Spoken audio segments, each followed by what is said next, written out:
Geger, data siluman terbongkar. Di saat masyarakat kecil harus memeras keringat demi sesuap nasi dan menatap harga kebutuhan pokok yang terus meroket, katanya di luar sana ada oknum yang justru kenyang makan harta haram. Selama ini manusia serakah ini merasa kebal hukum dan tak tersentuh. Namun kini situasinya mulai berubah. Presiden Prabowo tidak main-main lagi. Beliau menurunkan Panglima Keuangannya, Menteri Purbaya, untuk mengaudit total dan melacak semua aset mereka. Pasti para mafia ini nggak bisa tidur nyenyak lagi. Ya udah, tanpa berlama-lama, yuk kita simak penjelasannya. Tapi jangan lupa subscribe channel ini, Tiang Politik. Banyak yang sakit hati katanya, wah si Purbaya hantam sana hantam sini. Saya nggak hantam sana, nggak hantam sini. Saya cuma betulin yang menurut saya harus dibetulin. Pernahkah Anda merasa heran mengapa masyarakat kecil selalu diminta untuk hemat dan bersabar saat harga kebutuhan pokok naik, sementara di saat yang sama kita disuguhi berita tentang triliunan uang negara yang menguap begitu saja? Saat ini, pemerintah mengklaim sedang melakukan audit total untuk memburu mafia sawit hingga menyisir data bansos agar tidak ada lagi oknum yang memakan hak rakyat. Tapi pertanyaannya, apakah audit seperti ini benar-benar bisa membuat koruptor miskin sampai ke akar-akarnya, atau ini hanya akan menjadi drama musiman yang ujung-ujungnya berakhir damai di balik pintu tertutup? Jaksa Agung,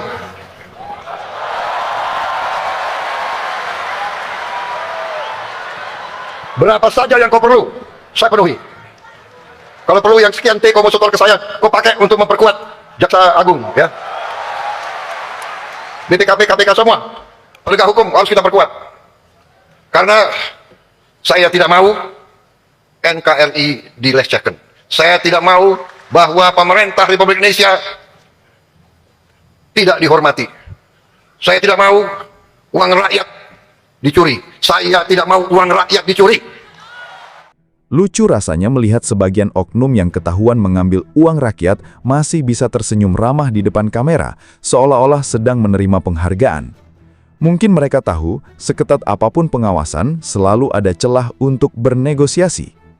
Sebelum kita membedah lebih dalam bagaimana gurita mafia ini bekerja, mari kita satukan barisan terlebih dahulu. Sebuah gerakan perubahan tidak akan pernah berjalan jika rakyatnya memilih untuk acuh tak acuh dan membiarkan uangnya terus digerogoti. Sebagai bentuk dukungan nyata terhadap transparansi dan gerakan moral melawan penyelewengan anggaran, silahkan klik tombol like, subscribe, dan aktifkan lonceng notifikasinya.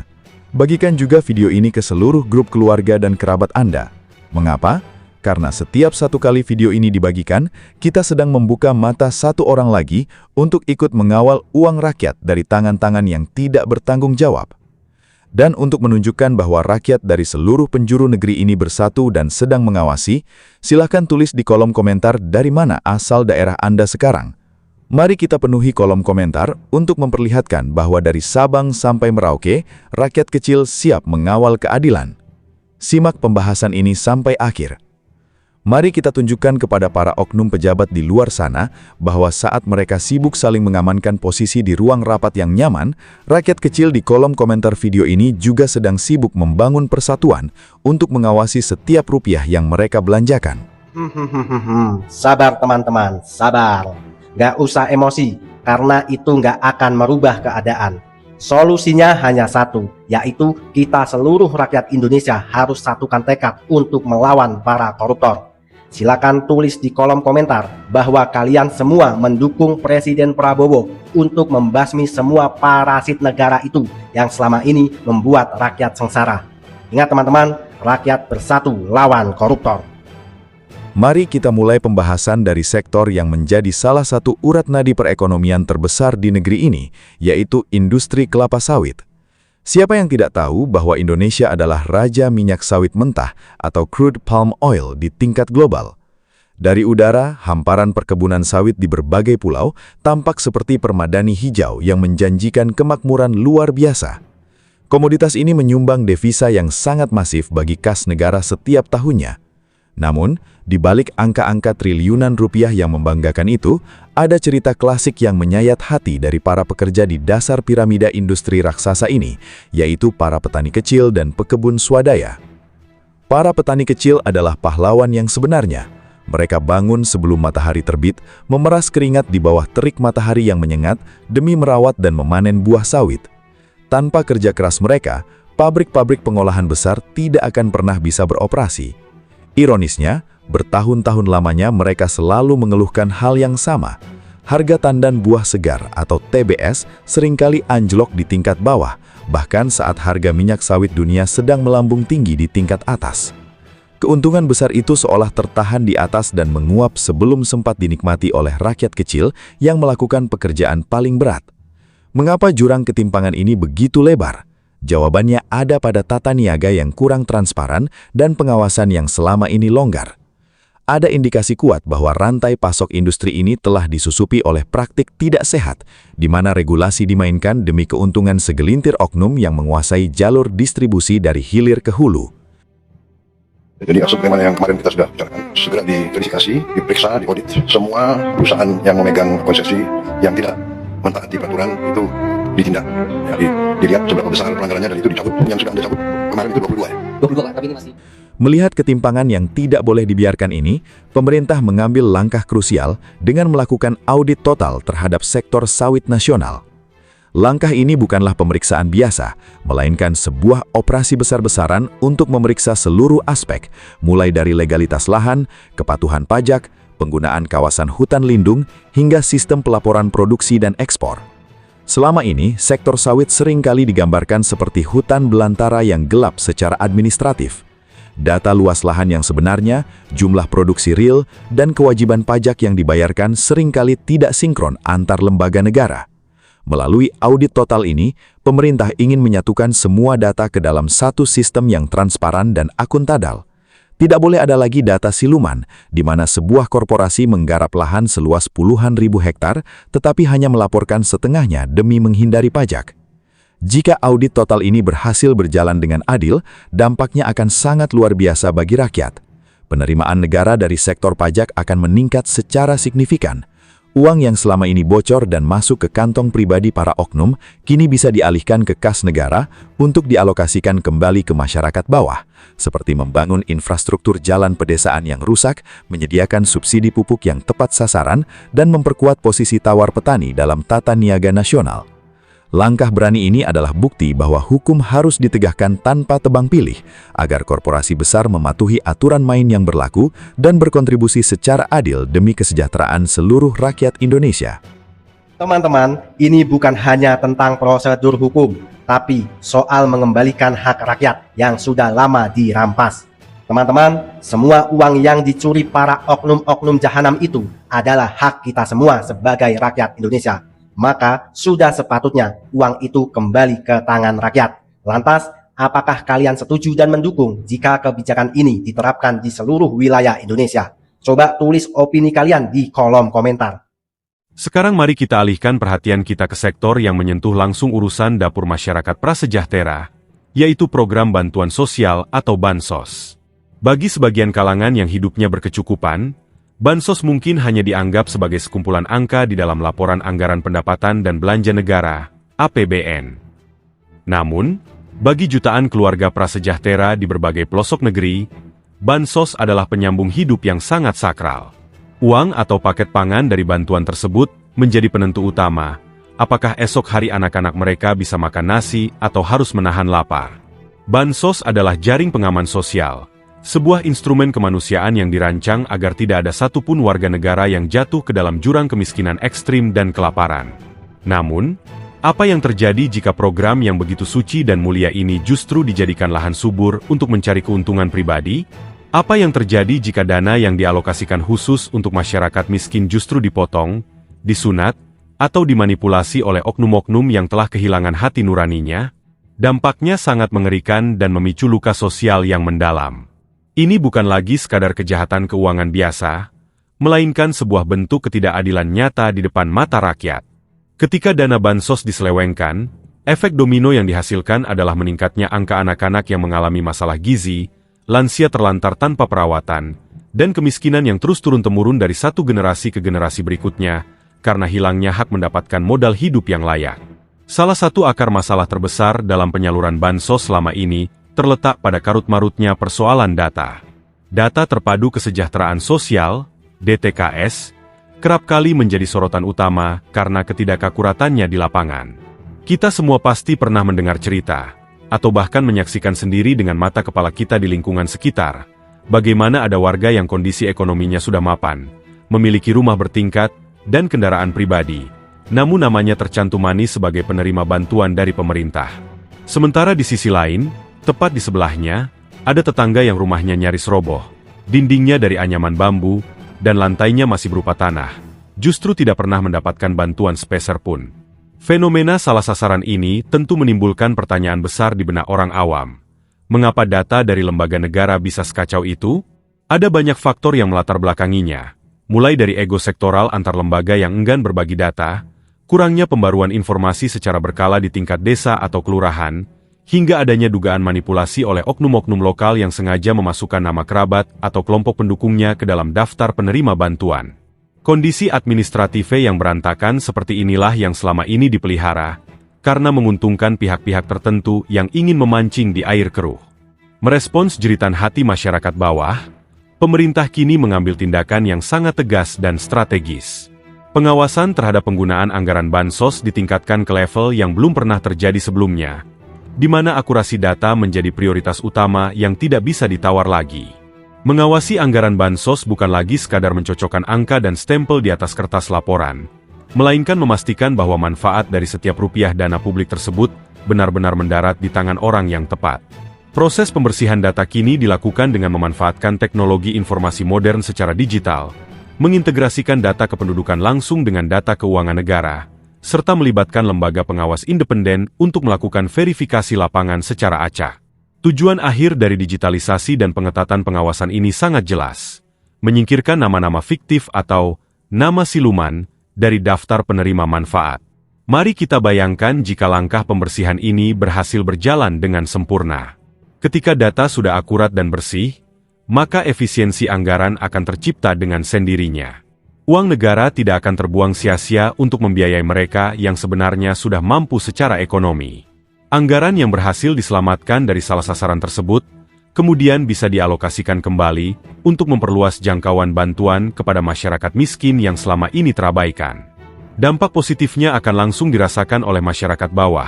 Daya beli mereka akan menjaga stabilitas ekonomi keluarga, nutrisi anak-anak mereka terpenuhi, dan yang paling penting, rakyat akan kembali merasakan bahwa negara benar-benar hadir untuk melindungi dan mengayomi mereka di masa-masa sulit, tanpa ada potongan-potongan liar dalam bentuk apapun. Kita sering mendengar pekikan kemarahan masyarakat di media sosial, di warung-warung kopi, hingga di jalanan saat unjuk rasa, yang menuntut agar para koruptor dimiskinkan. Pekikan ini bukanlah sekadar luapan emosi tanpa alasan. Ini adalah akumulasi dari rasa frustrasi dan kejengkelan rakyat yang sudah teramat dalam melihat para pelaku kejahatan anggaran. Betapa sering kita disuguhi pemandangan di mana para pelaku penyelewengan uang negara, setelah tertangkap, masih bisa tersenyum lebar di depan kamera dan melambaikan tangan seolah-olah mereka tidak melakukan kesalahan apapun.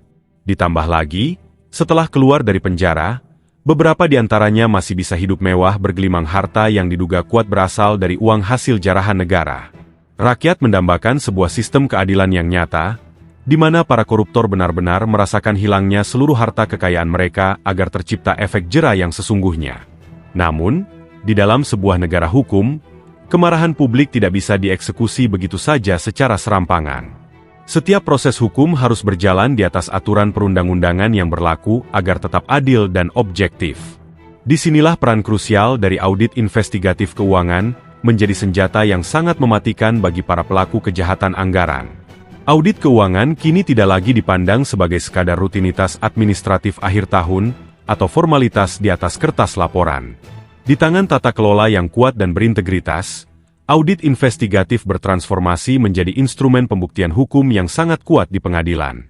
Ketika terjadi dugaan penyelewengan anggaran, auditor keuangan negara bertugas untuk menelusuri setiap jejak digital dan fisik dari aliran uang tersebut. Mereka membedah laporan keuangan, memeriksa nota pembelanjaan, memverifikasi proyek langsung di lapangan, dan mencocokkan setiap transaksi hingga menghasilkan bukti yang konkret dan tidak bisa dibantah. Salah satu keunggulan utama dari strategi audit investigatif ini adalah kemampuannya dalam melakukan pelacakan aset atau asset tracking. Kita harus mengakui bahwa para pelaku penyelewengan anggaran saat ini semakin cerdik. Mereka tidak lagi menyimpan uang tunai di dalam karung atau di bawah tempat tidur.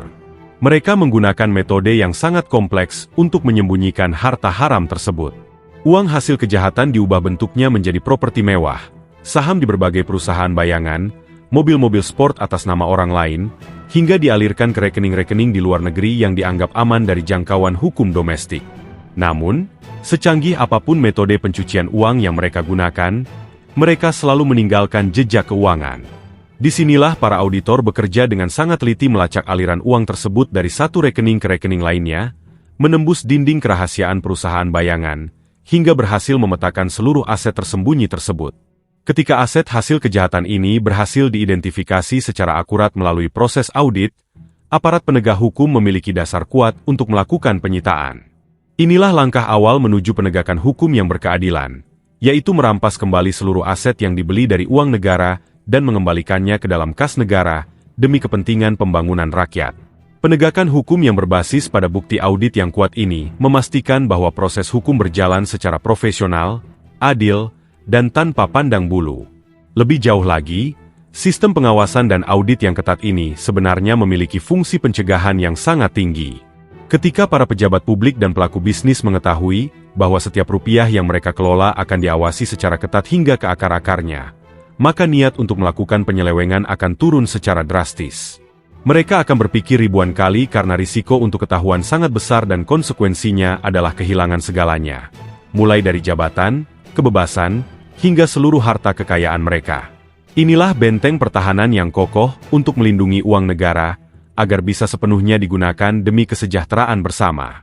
Sebagai rakyat kecil yang setiap hari harus berjuang di garis depan kehidupan, menatap harga kebutuhan pokok yang terus merangkak naik, memeras keringat di bawah terik matahari demi sesuap nasi, dan melipat dompet yang kian hari kian menipis, harapan adalah satu-satunya bahan bakar yang menjaga kami untuk tetap melangkah.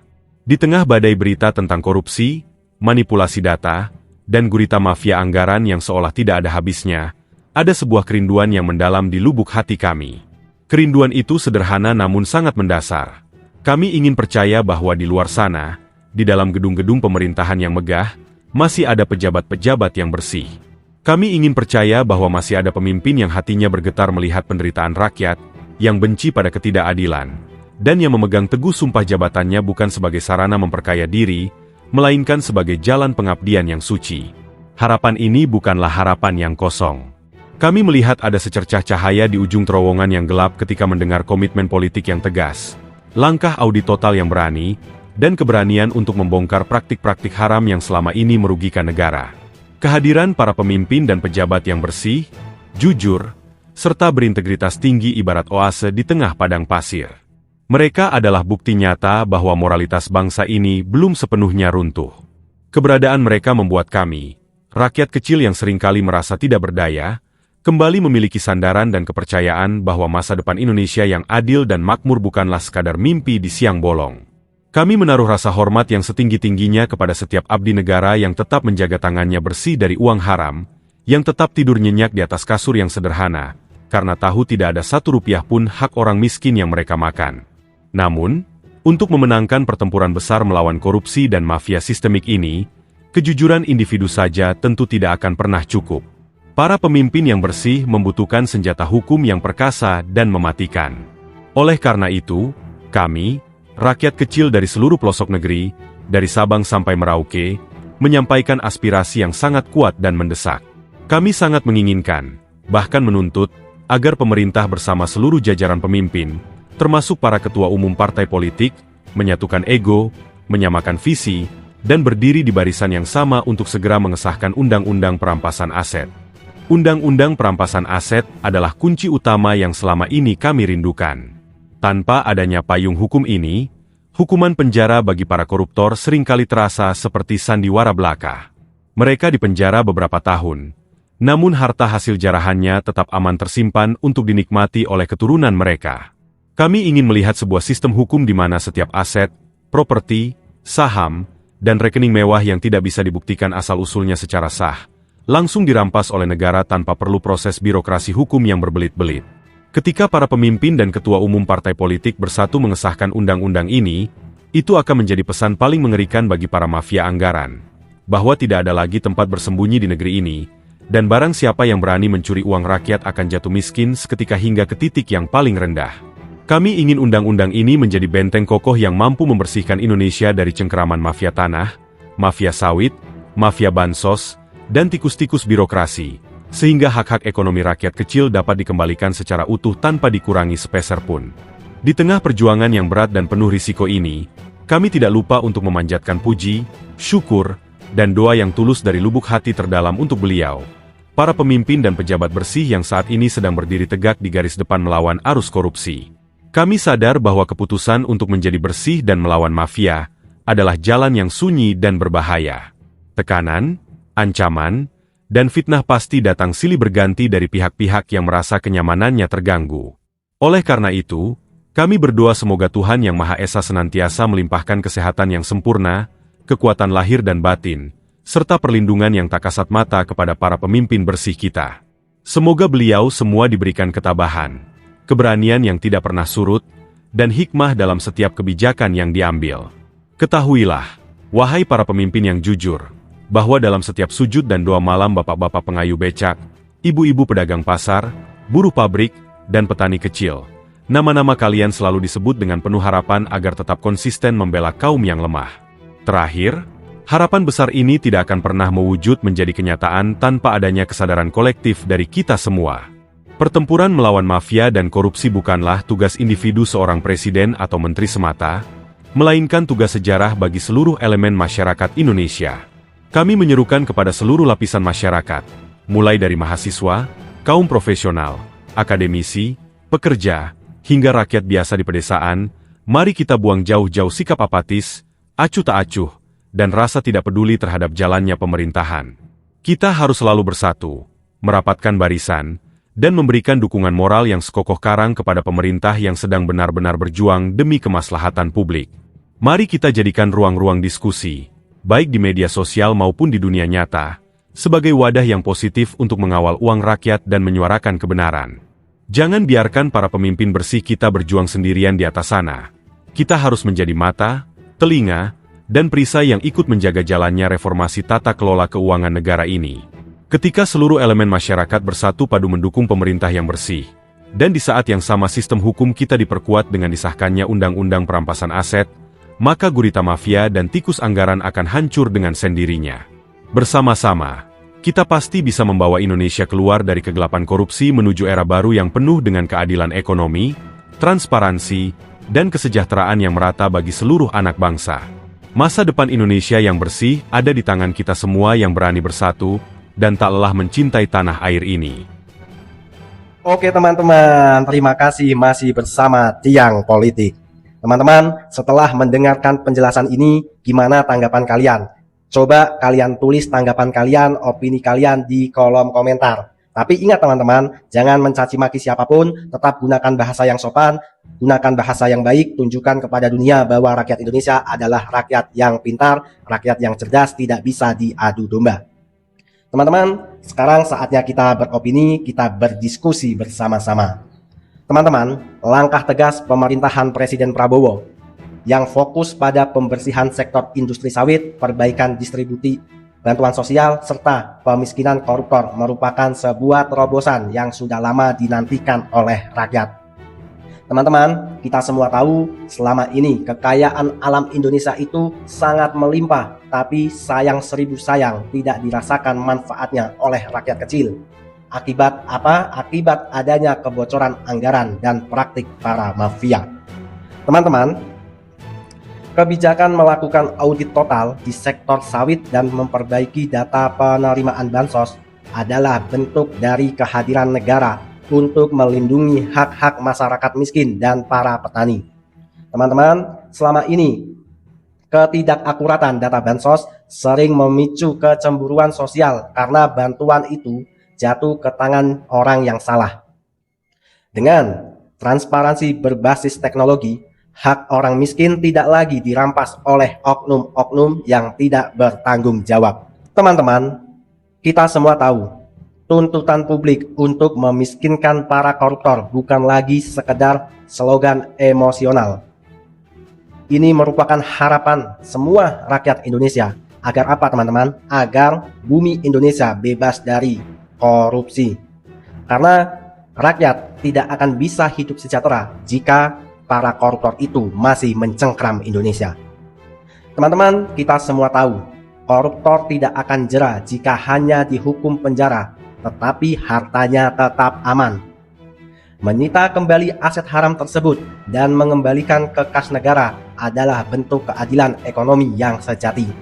Teman-teman, sudah saatnya pemerintah memikirkan pemulihan aset negara, karena aset itu bisa digunakan untuk fasilitas publik. Nanti, uang dari sitaan itu bisa digunakan untuk membangun puskesmas, untuk membangun sekolahan, untuk membangun jalan di pelosok negeri, dan juga bisa untuk subsidi pupuk. Dan negara tidak perlu lagi utang dari luar negeri, atau tidak perlu mencekik rakyat kecil dengan pajak yang tinggi, teman-teman. Teman-teman, penerapan sistem pengawasan lintas sektor yang terintegrasi secara digital merupakan kunci pencegahan korupsi di masa depan. Celah-celah birokrasi yang berbelit-belit yang selama ini dimanfaatkan oleh para tikus-tikus jahanam kini ditutup total. Ketika semua data instansi pemerintah saling terhubung secara terbuka, ruang gelap untuk melakukan suap dan manipulasi dengan sendirinya akan hilang. Jadi teman-teman, tidak ada tempat lagi untuk para mafia bermain-main. Pilihannya cuma dua. Kalian berbisnis dengan adil, atau kalian akan merasakan ketegasan dari Presiden Prabowo yang tidak pandang bulu untuk menyikat siapapun para pengkhianat bangsa. Sudah berkali-kali diingatkan, bersihkan dirimu daripada kau akan dibersihkan. Tak ada lagi tempat untuk para koruptor, mereka akan disingkirkan. Semua ini dilakukan Presiden Prabowo untuk kesejahteraan rakyat Indonesia. Teman-teman, oleh karena itu, kita sebagai rakyat tidak boleh gampang terprovokasi. Apalagi dengan hoak-hoak murahan. Tidak boleh teman-teman. Tidak ada gunanya sesama anak bangsa, sesama rakyat Indonesia bergaduh, bercaci maki ria di sosmed, tidak ada gunanya. Karena itu hanya akan merugikan kita sendiri sebagai rakyat. Mari kita bersatu, kita dukung penuh semua kebijakan pemerintah yang pro rakyat. Apabila pemerintah melakukan kesalahan, kita juga harus mengkritiknya. Tapi tidak dengan cara mencaci maki. Kita kritik dengan cara yang baik, dengan cara yang bijak. Karena ingat teman-teman, kritik itu juga dibolehkan undang-undang. Kritik merupakan salah satu cara kita mencintai negara kita. Salah satu cara kita menjaga pemerintah tetap berada di jalan yang benar. Teman-teman, andaikan semua ini bisa berjalan dengan mulus, bisa dipastikan Indonesia akan maju, akan menuju Indonesia emas di tahun 2045. Kita, anak cucu kita akan hidup sejahtera, akan menjadi tuan di tanahnya sendiri. Tidak perlu lagi kerja ke luar negeri. Tidak perlu lagi jauh-jauh mencari uang sampai ke negeri orang. Karena di negerinya sendiri hidupnya sudah makmur, gajinya sudah besar, dan keluarganya sudah sejahtera. Itulah impian kita semua sebagai rakyat Indonesia. Teman-teman, terima kasih, dan saya mohon untuk dukung terus channel ini, Tiang Politik, karena channel ini saya buat untuk tempat kita semua berdiskusi, beropini, dan menggaungkan narasi persatuan. Teman-teman, saya host Tiang Politik juga mendoakan teman-teman semua. Bagi yang sudah subscribe channel ini, saya doakan semoga diberikan rezeki yang melimpah, semoga diberikan kesehatan, dilunaskan hutang-hutangnya, dan yang belum punya jodoh juga ditemukan oleh jodoh terbaiknya. Teman-teman, terima kasih. Saya undur diri. Apabila ada kata-kata yang salah, saya mohon maaf. Sampai berjumpa di video selanjutnya. Merdeka, merdeka, merdeka. Rakyat bersatu lawan korupsi.